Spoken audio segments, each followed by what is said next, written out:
Bonsoir, la vidéo n'était pas prévue, mais là, t'as failli me tuer, Ayman.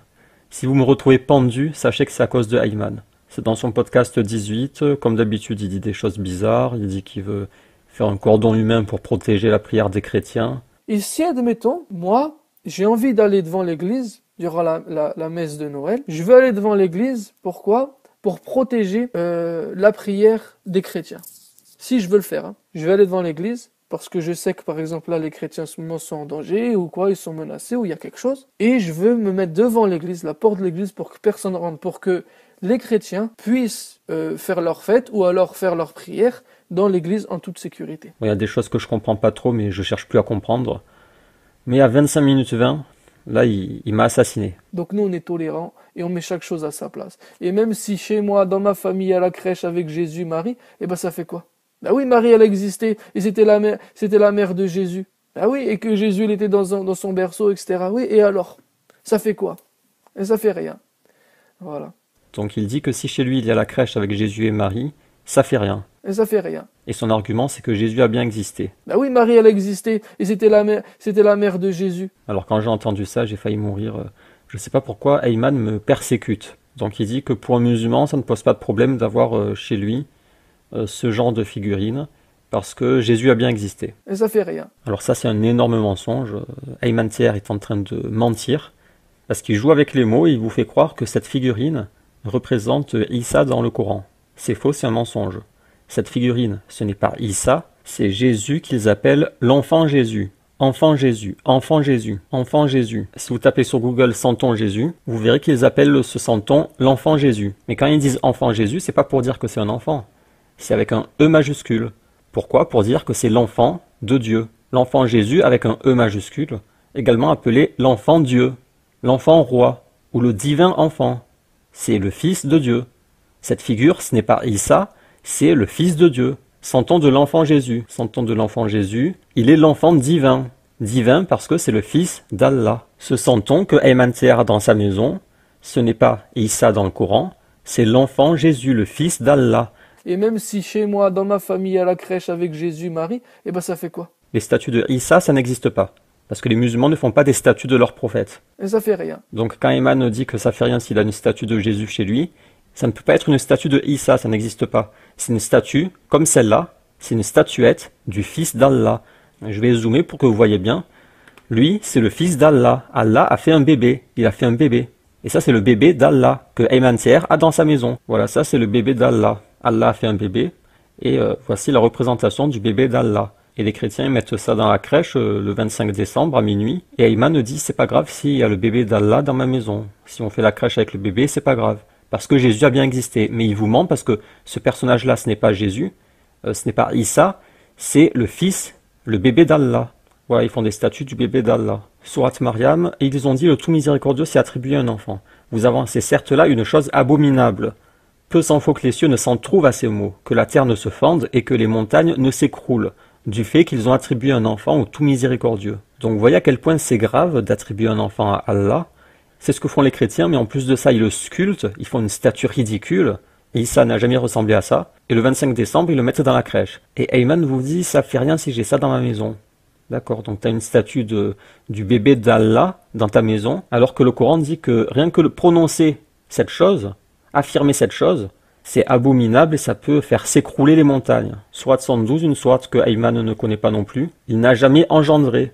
Allah n'a jamais engendré, il n'a pas fait de bébé. Sourate 4, verset 171, il est trop glorieux pour avoir un enfant. Sourate 6, verset 101, comment aurait-il un enfant quand il n'a pas de compagne? Ayman, explique-nous comment Allah peut faire un bébé sans femme. Sourate 19, verset 35, il ne convient pas à Allah de s'attribuer un fils. Sourate 23, verset 91, Allah ne s'est point attribué d'enfant. Non, Ayman Thier, Allah n'a pas de bébé, et un musulman ne doit pas avoir une statue du bébé d'Allah dans sa maison. Il ne doit pas faire la crèche. Il ne peut pas mettre le bébé d'Allah dans la crèche à minuit par tradition. Non, c'est quelque chose de trop grave. C'est comme s'il y avait écrit bébé d'Allah. Voilà, imagine ça, Ayman. Pour t'aider, imagine ça sur ta statuette. C'est le bébé d'Allah. Ou alors imagine qu'il y a écrit Allah a fait un bébé, voilà. Est-ce qu'un musulman peut avoir cette statuette dans sa maison? Ou si tu ne vois pas de problème à ce que Allah ait un bébé, remplace par Allah n'existe pas. Et Ayman vous dit ça ne pose aucun problème si j'ai ça dans ma maison. Ça fait quoi? et ça fait rien. Donc maintenant je comprends mieux pourquoi les salafis le harcelaient par rapport au tawhid. Parce qu'avant je me disais, s'il veut pas parler de tawhid, c'est son problème. Mais en fait c'est même pas qu'il en parle pas. C'est que dans sa prédication, il combat le tawhid. Il vous apprend qu'avoir une statuette du bébé d'Allah, ça ne pose aucun problème. Ça fait quoi? Et ça fait rien. Voilà. C'est hallucinant, je vais pas dormir ce soir, je vais faire des cauchemars. Je vais cauchemarder de Ayman TR, accroupi au pied du sapin du Papa Noël, avec un maillot Mbappé, en train de mettre le Jésus dans la crèche. Je vais faire des cauchemars. Et c'est une chose tellement évidente que c'est incompréhensible que Ayman TR ne sache pas ça. Moi je pense qu'il le sait et il fait semblant de pas savoir pour vous induire en erreur, pour vous faire croire que ça va, c'est juste Jésus. On a le droit d'avoir une statue de Jésus. Déjà non, t'as pas à avoir une statue de Jésus, mais c'est même pas Jésus, c'est le Fils de Dieu. Il faut impérativement que Ayman TR lise cette sourate, ou au moins ces versets. Ils ont dit au tout miséricordieux s'attribue un enfant, vous avancez certes là une chose abominable. Peu s'en faut que les cieux ne s'en trouvent assez mots, que la terre ne se fende et que les montagnes ne s'écroulent. Bien sûr qu'avoir une statue du bébé d'Allah pose problème, Ayman. Tiens Ayman, je t'ai trouvé une statue du bébé d'Allah tout nu. Voilà, il est là. Tu pourras le mettre dans ta maison le Noël prochain. Non mais c'est dingue, c'est dingue. Ayman, stop. Stop Ayman, stop. Je termine par une note positive, c'est qu'il s'est corrigé sur un hadith qu'il a cité dans cette vidéo. Quelqu'un lui a dit... le hadith que tu cites quand les chrétiens ont prié à la mosquée du prophète, Karim al-Hanifi nous dit qu'il est faible sur sa dernière vidéo et qu'il ne faut pas diffuser ce hadith. Et Ayman TR a répondu « Je viens d'aller visionner sa vidéo, je n'utiliserai dorénavant plus cet argument. Chacun son lieu de culte. » Bon là on dirait qu'il vient de découvrir que les chrétiens n'ont pas à prier dans les mosquées. Et donc la note positive c'est qu'il a accepté de se corriger. Donc peut-être, moi je garde toujours espoir, peut-être qu'un jour il va ouvrir les yeux et se corriger sur les reproches que je lui fais. Et je remarque au passage une chose, c'est qu'il a l'air d'énormément respecter Karim al-Hanifi. Parce que il vient juste d'aller voir la vidéo, et il n'a pas l'air d'avoir vérifié. Juste il a vu la vidéo, et hop, il a dit « Je n'utiliserai dorénavant plus cet argument ». Comme si Karim était son professeur. Karim balance un truc, et hop, il dit « C'est bon, j'obéis ». Alors ça c'est un comportement assez étonnant, d'autant plus que Karim a juste prouvé que le hadith pouvait être rejeté. Il n'a pas prouvé que le hadith était inventé. Il a juste expliqué que ce n'était rapporté que par Ibn Ishaq. Mais Ayman aurait pu répondre « Moi j'accepte les récits rapportés par Ibn Ishaq ». Mais non, au lieu de dire ça, il s'est immédiatement incliné. Je n'utiliserai dorénavant plus cet argument. Donc c'est un comportement vraiment étrange. On voit qu'il le respecte beaucoup. Et ça peut laisser de l'espoir. Par exemple sur Bajrafil, je rappelle que Ayman TR a défendu le mythomane Bajrafil. Il veut démolir tout mon travail et quand je lui demande des explications, apporte des arguments en faveur de Bajrafil, il disparaît. Il ne veut pas répondre. Il boude et il me bannit. Et après, il m'insulte sournoisement dans ses vidéos. Mais Karim, lui, il n'est pas pro-Bajrafil. Je l'ai déjà vu dans des lives sur Facebook. Il critiquait les imams de la République. Donc, qui sait, peut-être que Karim pourra avoir de l'influence sur Ayman, une influence positive. Parce qu'il me semble qu'il a prévu une vidéo justement sur Noël, sur le fait de souhaiter des bonnes fêtes et tout. Et peut-être qu'Ayman TR va se réformer petit à petit. En tout cas, avec moi, il fait le sourd. Il est sourd à mes rappels, il s'enfle d'orgueil et il m'insulte, et il me bannit. Donc moi je fais pas mes vidéos pour Ayman, je fais mes vidéos pour les gens qui le suivent, pour qu'ils se rendent compte des énormités qu'il prononce. Donc rendez-vous pour d'autres vidéos et rendez-vous pour la suite du dossier Ayman que je n'ai pas fini de déballer. Et en attendant, moi je vais faire des cauchemars. Là. Je vais faire des cauchemars. Alors nous venons de voir que Mohamed Bajrafil a fait une demande de pardon pour Jean d'Ormesson. Donc il se justifie d'avoir le droit de demander pardon pour le mécréant Jean d'Ormesson, parce que Nour a demandé pardon pour ses parents non musulmans. Sauf qu'on a vu qu'en réalité, ses parents, ils étaient croyants. Et dans cette deuxième vidéo, on va voir un autre message intéressant, c'est quand il souhaite à ses frères et sœurs chrétiens « Bonne fête ». La fraternité humaine existe, chantons-la fort. Bonne fête à mes frères et sœurs chrétiens. Alors c'est pas un sujet qui m'intéresse vraiment, mais on m'a envoyé 2 vidéos dans lesquelles des imams disent qu'il est permis de souhaiter bonne fête aux mécréants. Et j'ai un problème avec celui-ci, Abdelmonaïm Boussena, parce que lorsque j'ai laissé des commentaires sous cette vidéo, des commentaires qui n'étaient pas insultants, j'ai été banni. Et c'est ça qui est agaçant, d'autant plus qu'il fait croire qu'il accepte la divergence, bien sûr. Se posent ces questions à cette période de l'année. Je donne différents avis émanant de savants, ils sont tous légitimes, personne n'a le monopole de la crainte de Dieu ni de la... Ils sont tous légitimes, sauf celui qui est contraire au tien, tu le censures dans les commentaires. C'est pour cela qu'il faut absolument respecter tous les avis. Donc il dit qu'il faut respecter tous les avis, ça c'est pour faire croire... Il fait comme Bajrafil, ils disent il faut accepter la divergence, un mujtahid ça a toujours raison, ils font croire qu'ils sont ouverts alors que pas du tout. Il n'y a pas plus fermé et intolérant que ces modérés réformistes républicains. Vous avez des musulmans sincères qui se posent la question, est-ce que l'on peut dire aux non-musulmans meilleurs vœux, joyeux Noël, bonne fête? Alors vous avez d'abord des imams qui refusent de répondre à cela en disant mais on est encore à notre époque, à ce niveau-là, mais il ne faut pas être méprisant. Vous avez... Voilà, il s'est passé pour quelqu'un de tolérant. Il y a des imams qui refusent de répondre à ce genre de questions, tellement c'est ridicule. Sauf que non, c'est pas ridicule, c'est même très important, puisque c'est lié au tawhid, encore une fois. Tu peux pas t'allier avec les mécréants dans leur fête religieuse. Pour le Nouvel An, c'est différent, parce que ce n'est pas une fête religieuse. Ils fêtent juste une nouvelle année de mécréance en buvant de l'alcool. Mais Noël, ça c'est une fête religieuse. Ils fêtent la naissance du Fils de Dieu, ou de Dieu tout court, parce que Jésus c'est aussi Dieu, j'ai jamais compris ces histoires. Donc il fête la naissance de Dieu ou du Fils de Dieu, mort crucifié, et c'est de l'association, c'est extrêmement grave. C'est le plus grave des péchés, sourate Mariam, et ils ont dit le tout miséricordieux c'est attribué à un enfant, c'est ce qu'ils disent à Noël.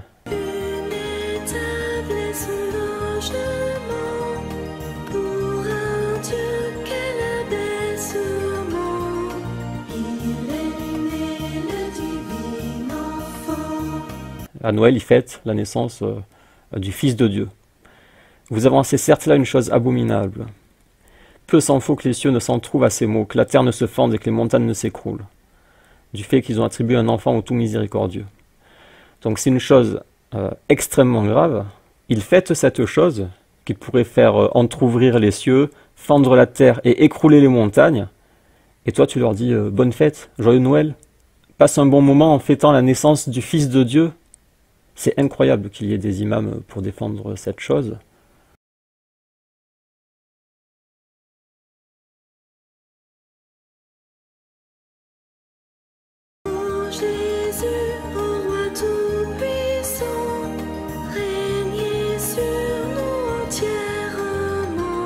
C'est incroyable.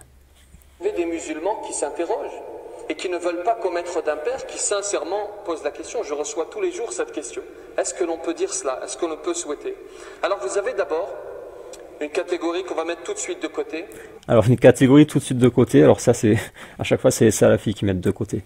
Catégorie de musulmans que je vous ai décrite au cours de cette conférence, qui vont te dire, te sortir ce genre d'argument, al-wala ou al-bara, vous savez, ils rentrent dans des considérations. Alors si tu dis cela, tu es non musulman, tu tombes dans la mécréance. Ça on met de côté tout de suite. Donc il y a les salafis qui avancent l'argument de al-wala ou al-bara, l'alliance et le désaveu, et il dit ça on le met de côté. Pourquoi on met de côté? C'est un argument pertinent, l'alliance et le désaveu. Ils fêtent la naissance du Fils de Dieu. Évidemment qu'il faut se désavouer de cette chose, non? Donc là, l'argument principal, il dit on le met de côté. Comme si ça ne méritait même pas d'y répondre. Alors que c'est l'argument principal. Vous avez ensuite un avis qui est sérieux de Ibn al-Qayyim qui dit, et il mène une réflexion et il aboutit à la conclusion qu'il ne faut pas souhaiter bonne fête aux non-musulmans. Donc après il cite l'avis avec lequel il n'est pas d'accord, pour montrer qu'il est ouvert, qu'il donne tous les avis. C'est l'avis de Ibn al-Qayyim qui dit qu'il est interdit de souhaiter bonne fête aux non-musulmans.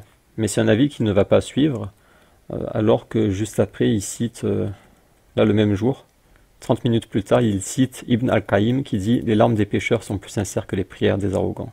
Donc là il le cite, mais il ne prend pas son avis. Il va contre son avis à propos de souhaiter bonne fête aux mécréants.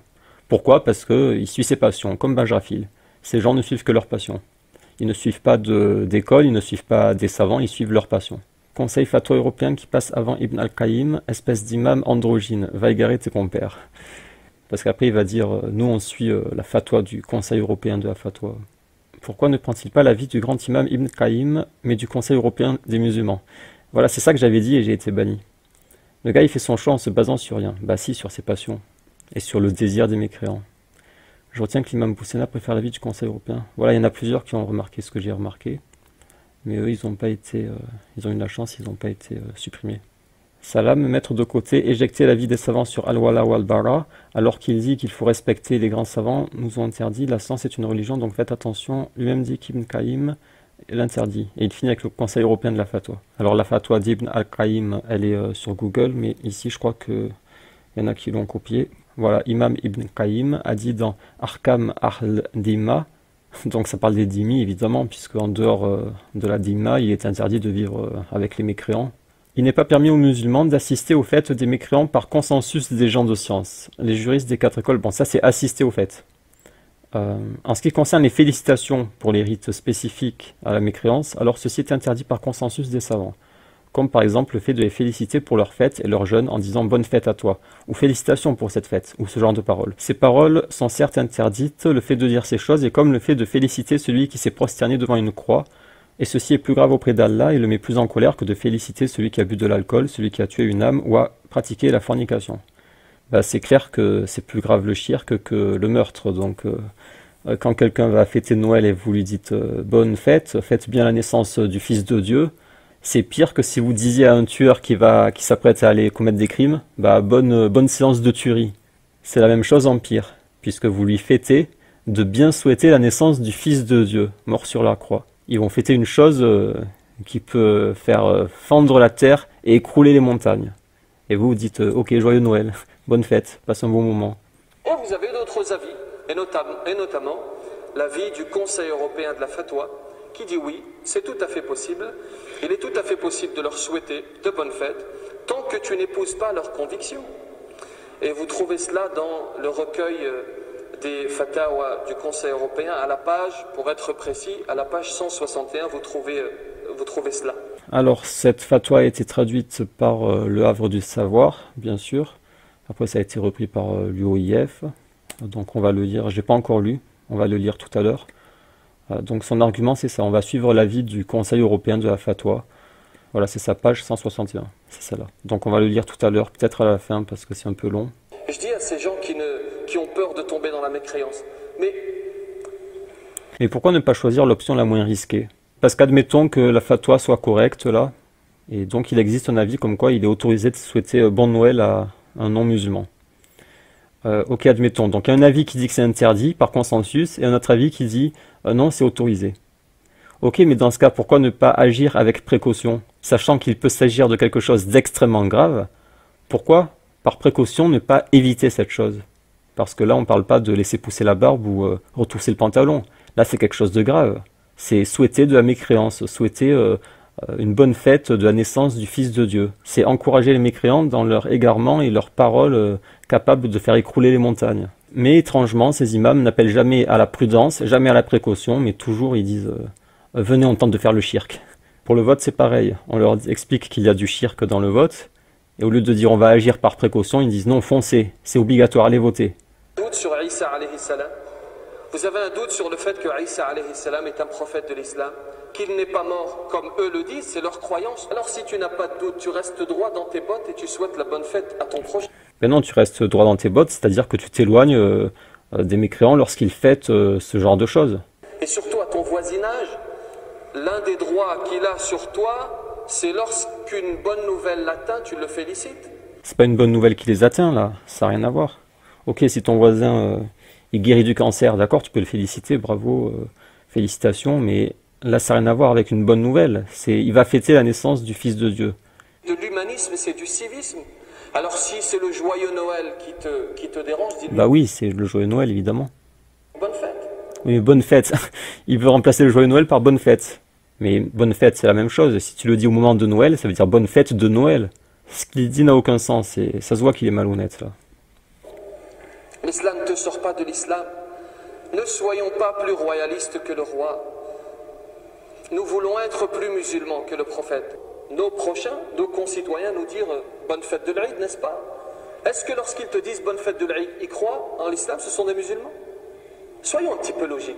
Mais eux, ils n'ont pas de tawhid à préserver, ils n'ont pas de désaveu à pratiquer. Donc évidemment, les mécréants, ça ne leur pose aucun problème de fêter l'Aïd. Par contre, toi, en tant que musulman, tu as un tawhid à protéger, tu as un désaveu à pratiquer, et donc tu ne dois pas te mêler aux mécréants lorsqu'ils fêtent des choses comme Noël.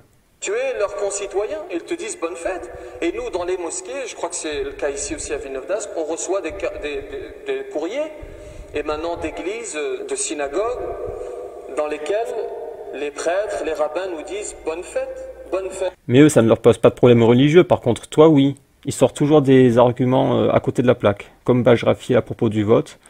Parce que l'argument le plus important, il a jeté à la poubelle dès le départ. Il a dit la lance et le désaveu, hop, on met de côté, on écarte. Bon Ramadan, bonne fête de l'Eid. Dieu te dit dans le Coran, Hal jaza'ul ihsan illa al-ihsan.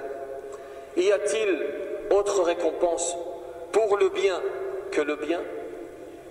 Et il parle aussi de bon comportement, comme quoi le musulman doit avoir un bon comportement, mais l'un n'empêche pas l'autre. Tu peux avoir un très bon comportement sans pour autant dire aux mécréants joyeux Noël. Le message que j'avais laissé, c'était ça. En résumé, c'est interdit selon Ibn al-Qayyim, c'est licite selon le Conseil européen de la fatwa. Le choix est vite fait. Voilà, j'avais dit comme les quelques autres qu'on a lus. Entre les deux, il choisit le Conseil européen de la fatwa. Vous imaginez les compagnons fêter bon Noël aux chrétiens, c'est d'un ridicule. Chacun sa religion, sourate les mécréants. Voilà, là je leur rappelle la sourate Al-Kafirun. À vous votre religion, à nous la nôtre. Dit, ô vous les infidèles, je n'adore pas ce que vous adorez, et vous n'êtes pas adorateurs de ce que j'adore. Je ne suis pas adorateur de ce que vous adorez, vous n'êtes pas adorateur de ce que j'adore. À vous votre religion, et à moi ma religion. Ça c'est ce qu'il faut dire aux mécréants, chaque fois qu'ils veulent que vous vous associez à eux dans leur religion. Il faut dire, à vous votre religion, à moi ma religion. Là c'est la même chose. Les mécréants vous demandent de fêter Noël avec eux, ou de leur souhaiter bon Noël. Ben, c'est simple, tu réponds à vous ma religion, à moi ma religion. Et s'il ne comprend pas, c'est qu'il est bête. Ou alors tu lui expliques, tu lui dis non, désolé, je ne peux pas te souhaiter bon Noël, parce que chez nous on a le Tawhid. Vous êtes dans le mensonge, vous croyez que Jésus est le Fils de Dieu, alors que c'est faux, tout est expliqué dans le Coran. Jésus n'est pas mort sur la croix. Voilà, tu prêches l'islam, quoi. C'est même une bonne chose. Et ça peut le faire réfléchir. Il va se dire, tiens, celui-là, il a l'air ferme dans sa foi, il a l'air sûr de lui. Qu'est-ce qui se passe? Pourquoi il me dit que Jésus n'a pas été crucifié? Pourquoi il me dit, c'est quoi ces histoires de Tawhid? Pourquoi il me dit que ce n'est pas le Fils de Dieu? Et voilà, tu l'expliques avec assurance ta foi, pourquoi tu ne peux pas lui souhaiter joyeux Noël. Et ça peut être une source de réflexion et de guider pour lui. Et s'il est trop bête et que ça le blesse, que tu lui souhaites pas Noël, bah tant pis pour lui. Qu'est-ce que tu fais? Tu vas pas te soumettre à la volonté de ton voisin mécréant quand même. Pourquoi met-il de côté al-wala ou al-bara? Si leurs fêtes ne sont pas islamiques, tu dois t'en désavouer au lieu de les souhaiter bonnes. C'est la base. Voilà, et ça a été supprimé. J'ai été banni de la page pour avoir écrit ça. Et après, il fait croire qu'il est ouvert, tolérant, qu'il faut accepter tous les avis. Et moi, il devait penser que j'étais musulman. Pourtant, il m'a banni. C'est-à-dire qu'il bannit ses propres frères lorsqu'ils disent qu'ils ne sont pas d'accord avec les avis qu'il propage. Mais bon, on a l'habitude, ce n'est pas étonnant. Et maintenant, on va passer à celui-ci. Qui interdisent aussi de dire aux non-musulmans bonne fête. Qu'est-ce que vous pouvez leur dire? C'est une mauvaise compréhension de l'islam. Il n'y a aucun texte qui l'interdit. Au contraire, tous nos textes nous appellent à vivre en bien-être avec nos voisins, nos concitoyens non musulmans, à bien sûr être bon, avec bon. Voilà, il va dire faut être bon, équitable, bon comportement. Oui, sauf qu'il mélange tout. Le bon comportement, c'est pas au moment où il fête la naissance du Fils de Dieu de dire bonne fête, joyeux Noël. C'est pas ça le bon comportement. Pieuse, carrément, bir, bonté pieuse, et avec équité. L'équité veut que lorsqu'ils nous disent salut, on les salue. Lorsqu'ils nous donnent cadeau, on leur donne cadeau. Lorsqu'ils nous donnent cadeau, on leur donne cadeau. Lorsqu'ils nous souhaitent bonne fête, on leur souhaite bonne fête. Oui, sauf que eux, ils n'ont pas de tawhid, et toi, tu as un tawhid. Eux, ils prennent la religion comme un jeu, mais pour toi, c'est quelque chose de sérieux. Donc, lorsqu'ils fêtent la naissance du Fils de Dieu, tu te mêles pas à eux. Tu leur dis pas bonne fête, souhaitez bien la naissance du Fils de Dieu. Lorsqu'ils nous disent bonne fête, on dit bonne fête. Ça, l'équité. Il n'y a pas de problème. Non, c'est pas ça l'équité. Allah Azza wa Jal dit لا ينهاكم الله عن الذين لم يقاتلوكم في الدين. Tel qu'ils te traitent, tu les traites, tout simplement. Est-ce qu'on peut, durant leur fête, aller avec eux à l'église, participer avec eux? Là, non. Participer aux adorations et aux rites, non, on n'a pas le droit. Ah, quand même, il se fixe quand même une limite, ça va. T'as pas le droit d'aller te prosterner devant la statue de la Vierge Marie, ça non. Être présent avec eux pour leur dire bonne fête. Leur dire bonne fête avant qu'ils commencent leur rite ou après qu'ils ont terminé leur rite, il n'y a aucun souci. Si c'est un deuil. Si c'est un deuil, pareil. On a le droit, d'ailleurs, Ibn al-Qayyim dans... Lui aussi, il cite Ibn al-Qayyim, sauf que il dit que c'est interdit par consensus de souhaiter bonne fête. C'est ça qui est énervant avec eux, c'est qu'ils citent des savants, ils se réfèrent à des savants qui disent tout le contraire d'eux sur le reste des sujets sur lesquels ils les invoquent. Il cite Ibn al-Qayyim sur un sujet, alors que juste avant, il a parlé d'un autre sujet sur lequel Ibn al-Qayyim dit que c'est interdit par consensus. Voilà, il parle encore des dhimmis, c'est toujours le même livre là. Mais je pense que selon Ibn al-Qayyim, il est interdit de résider chez les mécréants. Pourtant, ces imams n'appellent pas seulement à résider chez les mécréants, mais à s'y implanter et s'y intégrer. S'intégrer avec les mécréants. Son livre, Les règles des gens, des citoyens non musulmans, il a rapporté, il y a un hadith authentique là-dessus, où un compagnon il a posé la question au prophète sallam, est-ce que j'ai le droit de suivre un cortège funèbre non musulman? Il lui a dit, tu as le droit. Mais bon, après il va dire, n'est-ce pas une âme? Bon, on connaît. Leur hadith préféré, c'est n'est-ce pas une âme? Et là, dans les commentaires, il se fait pas mal démolir quand même. Omar a dit de ne pas aller dans les églises durant leur fête, car la colère d'Allah s'abat sur eux à ce moment-là. Donc on va terminer par donc la fatwa du Conseil européen de la fatwa, traduit par Le Havre du Savoir et relayé par l'UOIF. Quelle attitude doit adopter le musulman à l'égard de ces non-musulmans pacifiques qui ne manifestent aucun racisme anti-musulman, ne les ont pas combattus pour leur religion, ne les ont pas chassés de chez eux ou aidés à leur expulsion? Oui, sauf que si les mécréants vous chassent de chez eux et aident à votre expulsion, il ne faudra pas les combattre cette fois puisqu'ils vous chassent d'une terre de mécréance où vous n'avez pas le droit d'être. En fait, ces gens mélangent tous les contextes. Ils prennent les hadiths sur les dhimmis pour les appliquer dans un contexte inversé, où ce sont les musulmans les dhimmis des mécréants. Ils vous disent, regardez, ils ne vous ont pas chassé de chez vous. Oui, sauf que vous êtes en terre de mécréance, donc à la base c'est interdit. C'est que du hors contexte qu'ils font. Le Coran posait les règles de base qui régissent la relation des musulmans avec les autres. Dieu ne vous défend pas d'être bienfaisant et équitable envers ceux qui ne vous ont pas combattu, donc ça on connaît. Les deux versions clairement distinguées entre non-musulmans pacifiques et non-musulmans combattant les musulmans.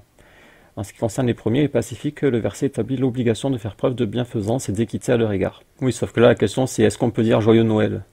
C'est pas une question d'équité ou de bienfaisance. D'ailleurs, Al-Bukhari et Muslim rapportent que Asma, fille d'Abou Bakr, vint au prophète et lui dit « Ô messager de Dieu, ma mère qui est idolâtre est venue à moi en espérant ma bienfaisance. Dois-je entretenir son lien de parenté ?» Il dit « Entretiens les liens de parenté avec ta mère. » Vous voyez, il mélange tout. Il parle des liens de parenté alors que là, la question c'est est-ce qu'on peut dire joyeux Noël? Ça n'a rien à voir. Ne pas dire joyeux Noël, ça ne rompt pas les liens de parenté. Ou alors si tu te trouves dans un cas particulier dans lequel si tu ne souhaites pas Noël, ça va briser les liens de parenté, bah d'accord, tu favorises les liens de parenté, tu souhaites Noël. Mais là on n'est pas dans un cas particulier, on est dans le cas général. Est-ce que le musulman peut souhaiter bon Noël aux mécréants? Le prophète dit ceci alors qu'il s'agit d'une idolâtre. Or il est connu que l'islam donne un statut distingué aux gens du livre. En effet, le Coran permet de manger de leur nourriture et de créer avec eux des liens d'alliance par le mariage. Oui, mais pas de t'associer avec eux dans leur fête, et encore moins quand ils fêtent la naissance du Fils de Dieu. De même, le prophète a fortement recommandé la douceur avec les non-musulmans, et il a mis en garde contre toute violence à leur égard. Donc là, il doit parler des dhimmis. Effectivement, les dhimmis, il est interdit de leur faire le moindre mal, leur sang et leurs biens sont protégés, mais ne pas souhaiter Noël, ce n'est pas de la violence. Est-ce que si un compagnon avait dit au prophète, là-bas il y a des chrétiens, ils fêtent la naissance du Fils de Dieu, est-ce que je peux leur dire joyeuse fête? Vous pensez que le prophète aurait dit oui, va leur souhaiter joyeuse fête? C'est ridicule ce que vous dites. Un jour, des juifs entrèrent chez le prophète, que l'amour soit sur toi. Bon, toujours les mêmes histoires. La permission de leur souhaiter bonne fête se confirme s'ils présentent leurs vœux aux musulmans à l'occasion des fêtes musulmanes, car l'islam nous ordonne de répondre à la bonne action par une bonne action. Oui, sauf que eux, j'ai dit 3 fois, ils n'ont pas de tawhid à préserver. Il serait inconvenable que le musulman soit d'une noblesse moindre ou d'un niveau de comportement inférieur par rapport à un autre. Ouais, voilà, c'est n'importe quoi. Nous n'oublions pas de dire ici que certains jurisconsultes, comme Ibn Taymiyyah et son élève Ibn al-Qayyim, donc là on rentre dans l'islam, parce qu'au-dessus c'était juste du discours de modéré républicain. Là on rentre enfin dans l'islam, on va voir comment ça se passe. On fait preuve d'une extrême intransigeance par rapport aux fêtes des idolâtres et des gens du livre et la participation à ces fêtes. Et nous partageons leur avis en luttant contre le fait que les musulmans célèbrent les fêtes religieuses des non-musulmans, comme nous pouvons voir certains musulmans célébrer la fête de Noël. Donc là, ils expliquent qu'ils sont d'accord avec Ibn Taymiyyah, comme quoi il est interdit de participer à leur fête, encore heureux, mais ils ne sont pas d'accord sur l'interdiction de souhaiter bonne fête. Nous ne voyons aucun mal à leur souhaiter de bonnes fêtes, par un lien de parenté, de voisinage, au travail et autres liens sociaux qui exigent entretien et bonne compagnie conformément au bon usage. Quant aux fêtes nationales ou sociales telles que la fête de l'indépendance, de l'enfant, de la mère, il n'y a aucun mal à ce que le musulman leur souhaite de bonnes fêtes et y participe même. Ouais, j'ai vu ça sur un site, c'était horrible. Sur un site, il y avait un type, il disait, je crois il disait que c'était la vie d'école malikite. C'est incroyable, il a mis ça sur le dos de l'école malikite. Il disait qu'il faut fêter la fête nationale parce que l'amour de la patrie relève de la foi. Ça, c'est le hadith forgé. Voilà, c'est ici, la vie malikite. Carrément, la vie malikite. Il dit c'est la vie d'école malikite sur le comportement des musulmans face aux fêtes non musulmanes. Voilà, pour la fête nationale, il faut savoir que l'amour de la patrie fait partie de la foi. Donc remercier Dieu en organisant une fête pour la libération de son pays, par exemple, est tout à fait autorisé. Donc il prend un hadith forgé pour faire croire qu'il faut fêter le 14 juillet. C'est incroyable. Et c'est la vie d'école malikite. C'est incroyable. Certains oulémas, comme Cheikh Faisal Al-Maoulawi, secrétaire du Conseil européen pour la fatwa, là c'est toujours le même organisme, sont d'avis que la célébration des anniversaires, bon ça c'est autre chose des anniversaires.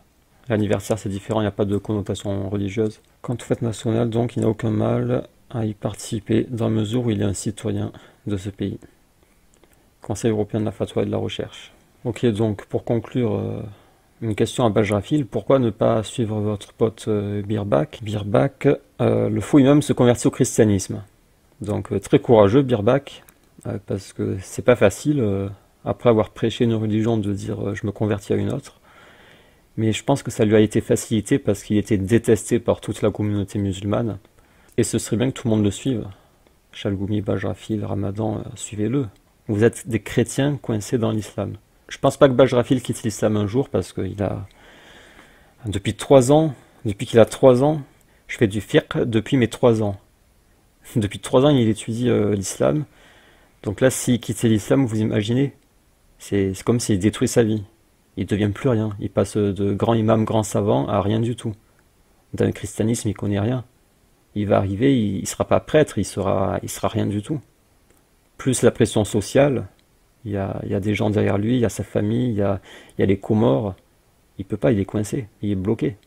Donc il va continuer de lutter toute sa vie contre l'islam, les méchants musulmans, les méchants extrémistes, et essayer de se rapprocher de ses frères en humanité, ses frères et sœurs chrétiens. C'est triste. Bonsoir, deuxième vidéo express, objectif moins de 10 minutes, mais ça va être difficile de remplir l'objectif car on va répondre à Ismail Mounir qui vient de sortir une vidéo sur Noël dans laquelle il dit que les musulmans peuvent souhaiter joyeux Noël aux associateurs. En 2017 c'était Boussena qui l'avait dit et en 2019 donc c'est son beau-frère Mounir. Et donc oui malheureusement on doit encore parler de ce sujet car les imams ne veulent pas lâcher ce sujet. Dans la première vidéo je n'avais pas cité Ismail Mounir mais c'était également une réponse à une vidéo qu'il venait de sortir dans laquelle il disait que Wadribuhunna ça voulait dire prenez de la distance. Daraba peut signifier voyager, prendre de la distance et provoquer un choc chez elle. Mais cette fois, je vais être obligé de le citer pour répondre à ses arguments. Donc au début, il explique sa méthodologie, il dit qu'il s'appuie sur les savants, qui ne donnent pas son avis personnel. Ma méthodologie, j'étudie les paroles des savants sur ces questions. Est-ce que c'est mon avis à moi personnel que je mets en avant? Non, je mets en avant l'avis de savants. Puis à 22 minutes 50, il cite la fatwa de Ibn al-Qayyim. Généralement, ce qu'on trouve, une fatwa de Ibn al-Qayyim. Et je souligne fatwa. La fatwa d'Ibn al-Qayyim, il a émis une fatwa. Il ajoute que c'était dans un certain contexte de relation avec les dhimmi. Ahkam ou ahli dhim. À 27 minutes 50, il parle de courtoisie. Il dit que souhaiter joyeux Noël, c'est de la courtoisie, de la politesse. De la politesse et de la courtoisie. À 29 minutes 30, il parle de réciprocité. C'est de la réciprocité. Ou à 30 minutes 55, de rendre la salutation. Saluer d'une façon meilleure, ou bien rendez-la simplement. Puis à 34 minutes 05, il répond sur le sapin. Le sapin à la maison. Et à 37-15, il répond sur les cadeaux de Noël. Est-ce que je peux acheter des cadeaux? Le premier point, on le verra tout à l'heure. À propos de la fatwa, il appelle les musulmans à plutôt suivre l'avis de Al-Qardawi. Cheikh Dr Youssouf Al-Qardawi. Donc il y a l'avis de Ibn al-Qayyim qui dit que c'est interdit de féliciter les koufars pour leur fête, et Qardawi qui dit que c'est autorisé. Et Mounir, il dit, on suit cet avis. On ne peut pas se contenter d'aller chercher une fatwa d'Ibn al-Qayyim. Donc Mounir en 2019, il dit on suit cet avis, et Boussena en 2017 aussi il disait il faut suivre l'avis du Conseil européen de la fatwa, dont le directeur est Qardawi. L'avis du Conseil européen de la fatwa. La fatwa de Ibn al-Qayyim, elle est ici. On va la lire parce que les imams ne la lisent pas. Boussena l'avait pas lu. Mounir a été un peu plus honnête parce qu'il a cité un argument dans la fatwa. Quant aux félicitations lors des cultes propres aux infidèles, elles sont interdites. Il s'agit par exemple de les féliciter pour leur fête et pour leur jeûne en disant bonne fête ou joyeuse fête, ou d'autres expressions semblables. Si l'auteur de telles expressions ne tombe pas lui-même dans l'infidélité, il commet un acte interdit, au même titre que la présentation de félicitations à quelqu'un qui se prosterne devant une croix. C'est même plus grave auprès d'Allah, et plus détestable que de féliciter quelqu'un pour avoir bu de l'alcool, ou tué une personne, ou commis des rapports sexuels illicites, et autres. Pourtant, nombreux sont ceux qui agissent de la sorte envers la religion, et qui se comportent de cette façon tout en étant inconscients de la gravité de leurs actes. Quiconque félicite une personne auteur d'un acte de désobéissance ou d'une innovation, ou d'une mécréance, s'expose à la colère d'Allah. Donc là, vous pouvez me remercier de vous avoir lu la fatwa, parce que les imams ne vous l'ont pas lu et ne vous la liront jamais. Ils se contentent de dire que Ibn al-Qayyim a fait une fatwa. Et ils sont obligés de citer cette fatwa parce qu'elle circule sur Internet. Si elle ne circulait pas, si elle n'avait pas été traduite, jamais ils n'auraient cité cette fatwa. Et maintenant, moi j'affirme qu'il y a une cachotterie. Les imams essaient de vous cacher une chose à propos de cette fatwa. Et la cachotterie, elle se trouve ici. Vous avez remarqué, j'ai mis un cache. Pourquoi? Parce que c'est un mot sur lequel les imams mettent leurs mains, pour pas qu'on le voie. Et aujourd'hui, je vais vous le dévoiler. C'est interdit, tout comme il est interdit de les féliciter pour leur fête. La cachotterie, c'est ce mot. C'est interdit par ittifaq, par accord mutuel. C'est un consensus, mais moins fort juridiquement que l'ijma'. Ici, ils ont traduit par unanimement. Elles sont unanimement, à l'unanimité, interdites. On ne peut pas se contenter d'aller chercher les fatwas d'Ibn Qayyim. C'est pas juste l'avis de Ibn al-Qayyim, c'est un consensus qu'il rapporte. Et ça, les imams le cachent, car s'il parlait de consensus, les gens se diraient « Attendez, moi je préfère suivre le consensus que l'avis de Al-Qaradawi ». Donc ce point c'est réglé. Pour le contexte avec les dhimmis, ça mériterait un long développement, mais Vidéo Express oblige, je ne pourrais pas développer. Mais en gros, il y a une ruse, c'est qu'il fait comme si le changement de contexte devrait modifier le jugement. Il avait dit interdit dans un contexte, le contexte est différent, donc ce n'est plus interdit. Sauf que là, en changeant de contexte, la raison est toujours présente. À propos de la courtoisie, la réponse c'est juste non. De la politesse et de la courtoisie? Non. Ce n'est pas de la courtoisie lorsque les associateurs vont faire une fête de shirk, de leur dire bonne fête. Ça ne s'appelait pas de la courtoisie, ça s'appelle plutôt de l'égarement. Le bon comportement, la courtoisie, la politesse, ce n'est pas pile au moment où les associateurs vont faire du shirk, de venir s'exclamer super bonne fête. Ça, c'est quelqu'un qui tient davantage à son image auprès des non-musulmans qu'à son iman. Le but, ce n'est pas de satisfaire les non-musulmans, le but, c'est de préserver sa foi. Vous connaissez les versets, ils ne sont jamais satisfaits de vous, ne craignant le blâme d'aucun blâmeur. Et si c'est interdit, tu vas pas faire un interdit par courtoisie. La réciprocité, je vais y répondre après. Et sur le sapin et les cadeaux, 2 remarques. Premièrement, une chose étrange.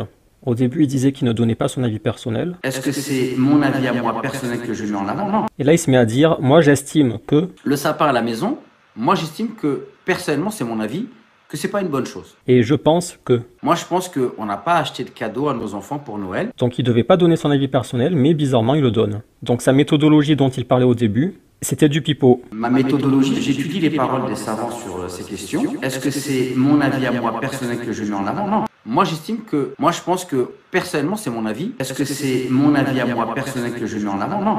Non. Et deuxième point, le sapin et les cadeaux, il dit que ce n'est pas une bonne chose. Donc ok, je valide. Mais le problème, c'est que la raison qu'il donne pour laquelle c'est interdit, cette raison, elle est mauvaise. En fait, les savants, ils vont dire c'est interdit, ils vont donner les arguments qui sont corrects. Mais Mounir, il te dit pas c'est interdit, il te dit plutôt c'est pas une bonne chose, selon mon avis, alors que je suis pas censé donner mon avis personnel, ce n'est pas une bonne chose, et la raison qu'il donne, elle est bidon. Au lieu de te faire un rappel sur le tawhid, il cache le tawhid, et il te dit que c'est une histoire d'assumer sa personnalité. Parce qu'on ne permet pas à nos enfants d'affirmer leur personnalité et leurs différences. Donc ce point c'est fait, on a vu c'est une méthodologie qui ne respecte pas, il nous reste plus que la réciprocité. Et pour la réciprocité, on va devoir parler un peu de Noël. Donc à Noël, ce que font les associateurs, c'est qu'ils prennent un sapin dans la forêt et ils le décorent. Et puis ils disent aux enfants, vous savez, ce soir il va y avoir le Papa Noël. Ils inventent un mensonge pour dire aux enfants qu'il y a le Papa Noël, il va venir avec son sac rempli de cadeaux. Et il va déposer les cadeaux au pied du sapin. Ah oui, et il a des pouvoirs magiques aussi. Bon, déjà, rien qu'avec ça, tu vois que le musulman n'a pas à se mêler du tout de cette histoire. Il y a cette histoire d'un côté qu'ont créé les associateurs.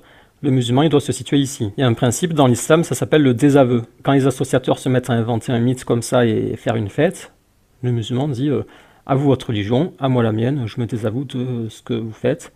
J'ai ma propre religion, j'ai mes propres fêtes. Mais au pire, ça, je m'en fiche. C'est pas ce qui m'intéresse. Ce qui m'intéresse, c'est derrière ce folklore, en arrière-plan, il y a du religieux. Il y en a, ils vont dire non, c'est plus religieux, maintenant c'est culturel. Je vais pas rentrer dans cette discussion-là. De toute façon, Mounir reconnaît lui-même que ça reste religieux. On ne peut pas dire que c'est uniquement culturel. Parce que ce qui m'intéresse encore plus, c'est quel est le fondement de cette fête. Le fondement, c'est pas le Papa Noël. Le Papa Noël, c'est le folklore. Derrière, il y a du religieux. Et le fondement de cette fête, on fête quoi, Noël? On fête la naissance de Jésus. Mais attention, pas le vrai Jésus. Plus précisément, le Fils, ce qu'ils appellent le Fils d'Allah. Parce que les chrétiens prétendent que Allah a un fils, et ils se sont mis à adorer ce prétendu fils. Et à Noël, donc, en plus du sapin, il y a la crèche. Et dans la crèche, ils mettent une petite statuette du prétendu fils d'Allah. Et là, ça pose un très très gros problème. Car c'est une fête construite sur un mensonge, et pas n'importe quel mensonge. Surat Maryam, verset 88, ils ont dit: le tout miséricordieux s'est pris un enfant. Vous avez commis une chose abominable. À cause de cela, les cieux ont failli s'entr'ouvrir, la terre se fendre et les montagnes tomber en ruine, du fait qu'ils appelèrent un fils pour le tout miséricordieux. Or, il ne convient pas au tout miséricordieux de prendre un fils. Ce mensonge, dire que Allah a un fils, c'est une chose extrêmement grave, un grand mensonge sur Allah, une chose qui casse le tawhid, une chose abominable capable de faire effondrer les montagnes. Et Noël est une fête construite sur ce mensonge, et ils font même des sculptures pour mettre dans leur crèche. Et ça, encore une fois, c'est une chose que les imams cachent. Car s'ils disaient que c'est une fête construite sur la célébration de la naissance du fils d'Allah, tout musulman qui a un atome de tawhid comprendrait qu'il ne doit pas s'approcher de cette chose, mais s'en désavouer. Il comprendrait qu'il n'a pas à dire à un associateur qui fête la naissance du fils d'Allah, il n'a pas à lui dire « Joyeux Noël, bonne fête ». Et même s'ils ont ajouté du folklore, même si c'est devenu en partie culturel, un musulman ne prendrait pas ce risque, car le musulman il est là pour le tawhid et pour préserver son iman. On rappelle aussi que Boussena et Mounir, ils ont un pote qui s'appelle Ayman TR. Lui, il a carrément dit « Et si chez moi il y a la crèche avec Jésus, ça fait quoi ?» Et même si chez moi, dans ma famille, il y a la crèche avec Jésus, Marie, eh ben ça fait quoi? Ça fait quoi? Et ça fait rien. Tout ça dans le but de montrer aux associateurs que l'islam est tolérant. Comme dit Ayman TR, nous on est tolérants. Donc nous on est tolérants. Alors que le Coran ne dit pas ça. Le Coran parle de tawhid, il dénonce ce mensonge abominable, il appelle à préserver l'iman, à s'éloigner du shirk, et de ne pas chercher la satisfaction des associateurs. Et maintenant sur la réciprocité, ils vous disent que les associateurs vous souhaitent bonne fête de Ramadan, et donc en échange il faudrait leur dire joyeuse fête de Noël. Alors premièrement, il ne peut pas y avoir un principe qui soit au-dessus de la préservation de la foi et du tawhid, mais il y a encore une ruse ici, c'est que lorsque les associateurs vous disent joyeux Ramadan, votre fête à vous ne contredit pas leur religion. Et maintenant imaginons que les musulmans aient une fête qui contredise leur religion. Par exemple, dans leur religion, il y a l'idole égalité homme-femme. Imaginons qu'il y ait une fête musulmane qui soit construite sur l'inégalité homme-femme. Par exemple, durant la journée, les musulmans portent une couronne pour rappeler qu'ils sont supérieurs à la femme. Est-ce que dans ce cas-là, les associateurs diraient bonne fête? Évidemment non. Au contraire, ils dénonceraient cette fête, ils diraient cette fête n'a rien à faire dans notre République. Elle est contraire à nos valeurs. Donc ce principe de réciprocité, il faudrait déjà l'appliquer dans une situation où il y a une réciprocité dans les fêtes. Tout ce que j'ai expliqué là, ce sont des choses basiques, simples à comprendre. Pourtant, les imams de France sont incapables, strictement incapables, de tenir ce genre de discours et d'expliquer les choses simplement comme ça. Et ce qu'ils font, c'est des cachotteries, des ruses, des contradictions dans leur méthodologie. Ils expliquent mal les choses et ils favorisent une prétendue tolérance au tawhid. Et puisque Mounir, dans sa méthodologie, il disait qu'il donnait les paroles des savants, chose qu'il n'a pas faite, hein. Il n'a pas donné les paroles des savants, bien sûr. Il a cité partiellement Ibn al-Qayyim, sans dire qu'il s'agissait d'un consensus. Dis donc, Mounir, pourrais-tu nous expliquer pourquoi tu as caché ce mot? Donc, ce que nous allons faire maintenant, c'est que nous allons lire des paroles de savants. Là, j'ai des paroles de savants des 4 écoles, Malikite, Hanafite, sur le fait de féliciter les koufars pour leur fête ou de leur donner des cadeaux. Donc ça se trouve sur mon blog, vous tapez sur Google féliciter les koufars, vous allez tomber dessus. Ce ne sont pas mes recherches, si vous voulez sur mon blog il y a un PDF avec la recherche en arabe complète. Un premier savant Hanafite, le fait de donner un cadeau pour l'occasion, il cite 2 fêtes, n'est pas permis. C'est-à-dire que les cadeaux pour ces 2 fêtes est interdit. Plus encore, c'est de la mécréance. Un autre savant Hanafite, si un homme adore Allah pendant 50 ans puis il vient le jour de Nayrouz et offre à certains mouchriquines un casque en voulant par cela donner de l'importance à ce jour, il a mécru et a ruiné ses œuvres. S'il offre un cadeau ce jour à un autre musulman mais qu'il ne veut pas donner d'importance à ce jour, il ne mécroit pas. Mais il ne convient pas qu'il fasse ce cadeau ce jour en particulier. Il fait le cadeau soit avant soit après pour ne pas ressembler à ce peuple. car certes, le prophète a dit « Quiconque imite un peuple en fait partie ». École malikite, Ibn al-Qasim a été questionné sur le fait d'embarquer sur des bateaux que les chrétiens prenaient pour rejoindre leur fête. Il a réprouvé cela de peur que la colère descende sur eux par rapport à la mécréance sur laquelle ils sont réunis. Ibn al-Qasim a réprouvé qu'un musulman fasse un cadeau à un chrétien à l'occasion de sa fête en récompense. Il voyait cela comme glorifier sa fête, l'aider sur sa mécréance. Il n'est pas permis aux musulmans de les aider sur quoi que ce soit en rapport avec leur religion, car tout ceci fait partie du fait de glorifier leur shirk, et c'est comme les aider sur leur kufr. Et il convient aux détenteurs du pouvoir d'interdire aux musulmans de faire cela. Ceci est la parole de Malik et d'autres, et je ne connais personne qui a divergé sur ce point. Maintenant, des paroles de savants de l'école shafi'ite, on fait un ta'zir à quiconque approuve les koufars dans leur fête. Ça veut dire tu le fouettes par exemple, pas toi mais le gouverneur. Et à celui qui le félicite pour sa fête. Al-Bulqini a été questionné sur un musulman qui dirait à un dhimmi, donc on retombe sur le contexte normal, les musulmans au-dessus des non-musulmans, il dirait à un dhimmi « bonne fête à toi » à l'occasion de ses fêtes. Mais croit-il ou pas? En fait, il faut bien se rendre compte que la question, c'est même pas est-ce que c'est permis, c'est est-ce qu'il mécroit? Est-ce qu'il devient kafir? Il a répondu que s'il lui a dit ça en voulant glorifier sa religion et sa fête, il mécroit. Et s'il n'a pas eu l'intention de cela, alors il ne mécroit pas. Mais ça ne veut pas dire qu'il ne se fait pas punir. Les Hanbalites interdisent toutes sortes de félicitations pour les koufars. Il y a différents avis, mais l'interdiction totale est l'avis faisant autorité. Un savant Hanbalite, il est interdit de les féliciter, de leur présenter les condoléances, de les visiter quand ils sont malades et d'assister à leur fête. Donc là, il y a à féliciter. Et pour terminer, je vous ai imprimé une fatwa de islamqa.org. C'est un site que j'aime beaucoup parce que j'ai remarqué que les fatwas dessus étaient très sérieuses. Et ce qui m'intéresse aussi, c'est qu'il y a des fatwas de savants d'école. Là, on est dans la catégorie école hanafite, celle qui est la plus remplie sur le site. Féliciter les koufars avec Joyeux Noël. Donc là, il y a des étudiants hanafites qui ont rédigé cette réponse et ça a été vérifié et approuvé par un mufti hanafite. En tant que musulmans, nous sommes sensibles à notre aqida et notre tawhid. Et nous nous abstenons de tout ce qui pourrait contaminer notre iman. Il est strictement interdit de souhaiter aux non-musulmans Joyeux Noël durant Noël.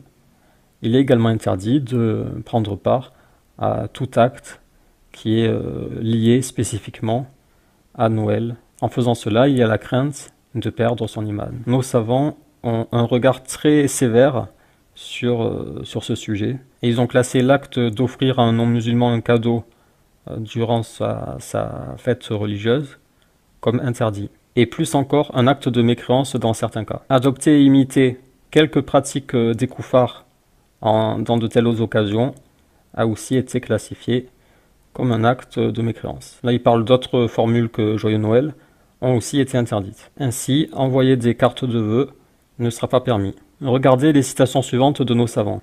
Si un musulman dit, là je sais pas comment traduire, passe une joyeuse fête, il aura commis de la mécréance. On ne peut pas se contenter d'aller chercher les fatwas d'Ibn Qayyim. Ma méthodologie, j'étudie les paroles des savants sur ces questions, je mets en avant l'avis de savants. Donc voilà, j'ai terminé. Alors j'ai trouvé une autre fatwa sur ce site, une autre fatwa hanafite, mais elle est assez bizarre parce qu'il dit tu peux pas dire Joyeux Noël, mais tu peux trouver une autre phrase, tu dis par exemple je te souhaite le bien en cette période de fête, et en prononçant cette phrase, dans ta tête, à l'intérieur de toi, tu dois te dire que le bien auquel tu penses, c'est la guidée, c'est l'islam. En gros, c'est une ruse. Alors attention, j'incite pas à faire ça, j'approuve pas cette fatwa, mais je la cite pour pas la cacher, et ça peut fournir un compromis entre ce que disent les imams et ce que disent les savants traditionnels. Ah oui, dernière chose, ils disent, on dit Joyeux Noël pour donner une belle image et pour appeler à l'islam. Sauf qu'il y a des façons d'appeler à l'islam, t'appelles pas à l'islam avec de l'illicite ou du shirk. Et comme j'avais répondu à Boussena en 2017,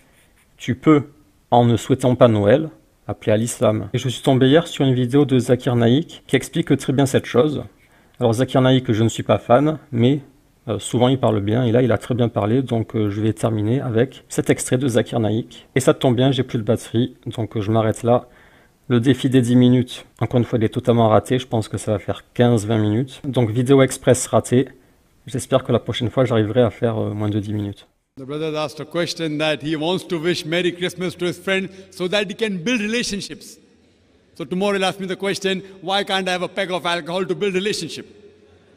Why not? You don't have to do anything haram for doing dawah. When you are wishing Merry Christmas to them, you are agreeing that Jesus Christ, peace be upon him, was born on the 25th of December, and you are agreeing that he is the begotten Son of God, which is shirk. Why it is wrong? Because the Christians, they believe that Jesus Christ, peace be upon him, is the begotten Son of God.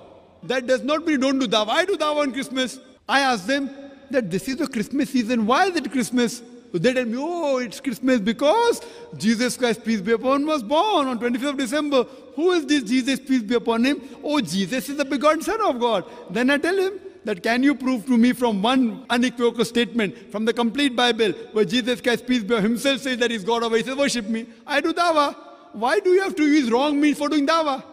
It stands for a commercial business, a place where people give each other presents. No, commercial. What is the excuse? No, It's don't a holiday. beat around the bush. I am asking the question, do you know what is the excuse for commercial business? What is the excuse? Why do they celebrate Christmas? For what? Because it's the birth of Christ. Right, finish. You know about it? And do they consider Jesus Christ, peace be upon him, as the Son of God, begotten Son? Do you know that? Yeah, I know that. But you know that, and then if you wish Merry Christmas, it is haram. If you didn't know, if you're coming from Timbuktu and you did not know, and in ignorance if you wish, Allah may forgive you. If you don't know that that is alcohol, and if you think it is Pepsi and you drink it, Allah may forgive you. But if you know it and you think you're building relationship, you know what you're doing? You're building a place in the Jahannam. So therefore, brother, for reaching any good means, you never have to adopt wrong means. You have to go as the guidance of the Quran and the Sunnah. Hope that answers the question. Wa akhir da'wana alhamdulillah rabbil alamin. We're getting all of this pressure from some Muslims that we have to return the greetings and say Merry Christmas, Happy Holidays, Happy Hanukkah. Where is this pressure coming from? Why suddenly is there all of this need that Muslims have to return these greetings? Don't people know that this is completely impermissible and that there's consensus on the issue?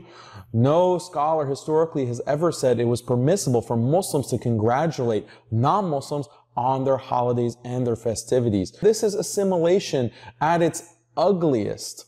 You are violating clear principles of Islam for the purpose of fitting into the wider monoculture. This is exactly the project of prioritizing a kind of cultural Muslim identity over an actual Islamic commitment to obey the commands of Allah. I need to congratulate my neighbors and say Merry Christmas, Happy Hanukkah, because that's what being a good neighbor means. And in Islam, we have to be good neighbors. Okay, fine, I agree. It's important to be neighborly. But when was the last time you shared some food with your neighbors? When was the last time you went to your neighbors to see if they needed help carrying something or doing something? When was the last time you made a neighborly gesture like that? No, you aren't doing those kinds of things. Why? Because that's not common in the culture. In the West, many neighbors don't even know each other. You could be living next to a person for 50 years and you won't even know the guy's name. But this is what is contrary to Islam, yet it is dominant within the Western modern culture. So first of all, tell me when you've done those kinds of things that are encouraged in Islam, are a part of the Sunnah. Instead, you want to jump to what is haram and what is impermissible. Yes, be kind to your neighbor. Yes, be neighborly as a Muslim, but do it in a halal way. Look, just admit it. This is not about wanting to be a good neighbor. You just want to fit in. You don't want to feel uncomfortable in what could potentially be an awkward situation. But it's very easy. Look, someone says Merry Christmas. All you have to say is thank you, have a great day. Thank you, have a great weekend. It's not that hard. I've done it hundreds of times, and every single time, no one has a problem with it. This fantasy world where non-Muslims get belligerent because you don't return their holiday greeting, newsflash, it doesn't exist. Stop putting culture above Islam.